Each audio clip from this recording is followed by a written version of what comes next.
நம்ம இலக்கியா இருந்துகிட்டு இப்போ நம்ம ரேவதிய வந்து பார்த்தீங்கன்னா, பார்க்கறதுக்கு போனது மட்டும் இல்லாம, அங்கேயே தங்கிட்டு வந்தாங்க இல்லையா? அது வந்து பார்த்தீங்கன்னா, மிகப்பெரிய பிரச்சனையா ஓடுறது மட்டும் இல்லாம, இந்த பைரவி வந்துட்டு இந்த இலக்கிய எங்க போயிட்டு வரான்னு இன்னைக்கு கண்டுபிடிக்கணும். அப்படி இப்படின்ற மாரி வந்து சொல்லி, வாசல்லயே அதாவது அந்த இதுலயே வந்து பார்த்தீங்கன்னா, வெயிட் பண்ணிட்டு இருந்தாங்க. வெளிய ஹால்லயே.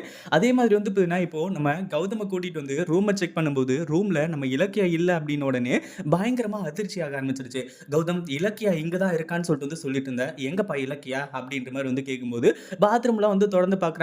கடைசில வந்து பார்த்தீங்கன்னா, இலக்கியா இங்க இல்ல அப்படின்றத கண்டுபிடிச்சது மட்டும் இல்லாம, "இலக்கியா எங்க போயிட்டா கௌதம்?" அப்படின்ற மாரி வந்து கேட்கும்போது, "ஏன் இப்படி வந்து பார்த்தீங்கன்னா கேட்டுட்டு இருக்கீங்க? இலக்கியா இங்க தான் இருக்கா." அப்படி இப்படின்ற மாரி வந்து சொல்லி சமாளிக்கணும்னு பார்க்குறாங்க. ஆனா சமாளிக்க முடியல. பைரவி வந்துட்டு, "என்ன கௌதம் பொய் சொல்லிட்டு இருக்கியா? ஒழுங்கா சொல்லு உன் பொண்டாட்டி எங்க?" அப்படின்ற மாரி வந்து கேட்கும்போது, நம்ம இலக்கியாவும் மாஸ் என்ட்ரி குடுக்குறாங்க. அவங்க மாஸ் என்ட்ரி குடுக்குறது எல்லாமே கரெக்ட் தான். என்ட்ரி குடுக்குறது மட்டும் இல்லாம, "அத்த நான் இங்க தான் இருந்தேன் அத்த." அப்படின்ற மாரி வந்து சொல்லி, நம்ம இலக்கியா வந்து பார்த்தீங்கன்னா, இப்போ அவங்க முன்னாடி வந்து நிக்கிறாங்க. ஒரு பக்கம் வந்து பார்த்தீங்கன்னா, "என்ன இலக்கியா பூச்சாண்டி காட்டிட்டு இருக்கேங்க. என்ன பண்ணிட்டு இருக்க நீ? அது மட்டும் இல்லாம எங்கேயோ வெளிய போய் ஊர் சுத்திட்டு வந்துட்டு, இப்போ என்னடான்னா வந்து பார்த்தீங்கன்னா, நான் இங்க தான் இருந்தேன்னு சொல்லிட்டு வந்து பொய் சொல்ற. ஒழுங்கா உண்மைய சொல்லிடு. அப்புறம் எப்படி வந்து பார்த்தீங்கன்னா, உன் கையில அந்த பேக் வந்து இருந்துட்டு இருக்கு. அந்த பேக் வந்து பார்த்தீங்கன்னா, எப்படி வந்துச்சு உன் கையில?" அப்படி இப்படின்ற மாரி வந்து கேட்குறாங்க. ஏன்னா இலக்கியா கையில தான் ஹேண்ட் பேக் இருக்கே. இப்போ வசமா இலக்கியா மாட்டிக்கிட்டாங்க. ஒரு பக்கம் நம்ம ஜானகி வந்துட்டு, "இலக்கியா உண்மைய சொல்லு. நீ எங்க போயிருந்த இப்போ? எங்கிருந்து வந்துட்டு இருக்க?" அப்படின்ற மாரி வந்து கேட்க ஆரம்பிச்சுறாங்க. ஒரு பக்கம் பைரவியோட மனசுக்குள்ள, "மாட்னியா? என்ன கையில பேக்க வச்சுக்கிட்டே வந்து பார்த்தீங்கன்னா, நான் இங்க தான் இருந்தேன்னு சொல்லிட்டு பொய்யா சொல்ற நீயு?" அப்படின்ற மாரி வந்து பார்த்தீங்கன்னா, இப்போ பைரவி வந்துட்டு வந்து கேட்க ஆரம்பிச்சுறாங்க. அடுத்ததா வந்து பார்த்தீங்கன்னா, இப்போ நம்ம இலக்கியா சொல்லப் போற பதில் இந்த பைரவிக்கு மிகப்பெரிய ஒரு அதிர்ச்சியா இருக்கும். அதாவது என்ன அப்படின்னு பார்த்தீங்கன்னா, வெளியவே வந்து கார்லயே வந்து விட்டுட்டு வந்துட்டேன். நான் போயிட்டு வந்து பார்த்தீங்கன்னா, இப்போ இந்த பேக்க எடுத்துட்டு வந்தேன். அப்படி இப்படின்ற மாரி வந்து பார்த்தீங்கன்னா சொல்லி, நம்ம இலக்கியா வந்துட்டு நல்லாவே வந்து சமாளிக்க ஆரம்பிச்சுறாங்க.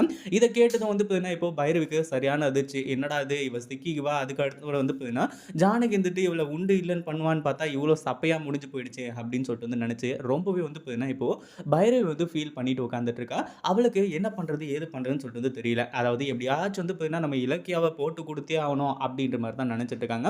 நம்ம இலக்கியா வந்து பார்த்தீங்கன்னா, கனவுல கண்டு பயந்த மாதிரி எங்க கௌதம் உண்மைய சொல்லிடுவாரோ! உண்மைய வந்து பார்த்தீங்கன்னா கக்கிடுவாரோ! அப்படின்னு சொல்லிட்டு வந்து நெனச்சு, இப்போ நம்ம இலக்கியா ரொம்ப வந்து பார்த்தீங்கன்னா, ஃபீல் பண்ணிட்டு இருந்தாங்க. ஆனா, எதுவுமே சொல்றதுக்கு முன்னாடியே நம்ம இலக்கியா மாஸ் என்ட்ரி குடுத்து எல்லாத்தையுமே ஓரளவுக்கு வந்து பார்த்தீங்கன்னா மாத்திட்டாங்க அப்படின்றதுல எந்த ஒரு சந்தேகமும் கிடையாது. எல்லாமே நல்லபடியா முடிஞ்சிடுச்சு. இப்போ என்னாச்சு அப்படின்னு பார்த்தீங்கன்னா, நம்ம கௌதமும், இலக்கியாவும் வந்து பேசிக்கிட்டு இருக்காங்க. அதாவது என்ன பண்றது? ஏது பண்றதுன்னு சொல்லிட்டு. அதாவது நம்ம கௌதம் வந்துட்டு ரேவதிய பத்தி தெரிஞ்சிருச்சு அப்படின்ற மாரி ஜானகி கிட்ட சொன்னா என்ன நடக்கும்? ஏது நடக்கும்? அப்படின்றது எல்லாமே எல்லாருக்குமே நல்லாவே தெரியும். இத பத்தி நீங்க என்ன நினைக்கிறீங்க? இந்த வீடியோ பிடிச்சிருந்தா லைக் பண்ணுங்க, ஷேர் பண்ணுங்க. இப்ப தான் நம்ம சேனலுக்கு ஃபர்ஸ்ட் டைம் வரீங்க அப்படின்னா, கீழ இருக்க சப்ஸ்கிரைப் பட்டன பிரஸ் பண்ணிட்டு, அப்படியே கூட வர பெல் ஐகான் கிளிக் பண்ணிக்கோங்க. நம்ம அடுத்த வீடியோல சந்திப்போம். Bye tata, see you. Thanks for வாட்சிங்.